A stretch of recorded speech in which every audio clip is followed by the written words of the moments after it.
माळेगाव साखर कारखान्यासाठी आज मतदान पार पडतंय, तर भाऊ बहिणीनं आता मतदान केल्याचं पाहायला मिळतंय।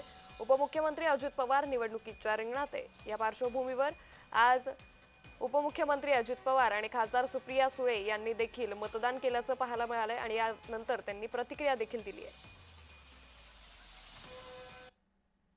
तुला काय त्रास होतो तो माझा अधिकार आहे, मी काय स्वीकारावं। मी आता माझ्या सहयोग गृहनिर्माण संस्थेचा चेअरमन आहे, तुला काही त्रास आहे? लोकशाहीमध्ये तिथले सभासद ठरवतात कोणाला करायचं काय करायचं।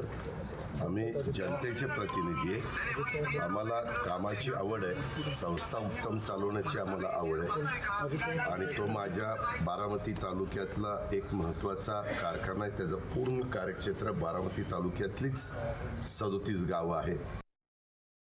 आम्ही सगळे त्याच्यात काम करतोय गेली 6 दशक आदरणीय पवारसाहेब बारामतीकरांच्या आशीर्वादाने आणि महाराष्ट्राच्या सहकार्याने आणि आशीर्वादाने या सगळ्या सहकार चळवळीचं नेतृत्व देशात करायची त्यांना अनेक वर्ष संधी मिळाली आणि आज एक सहकार पॅनलचं इलेक्शन इथे होतंय।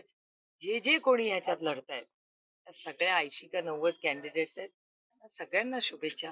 पारदर्शकपणे इलेक्शन पार पडावं आणि कारखाना चांगल्या पद्धतीने चालवावा एवढीच आमची अपेक्षा।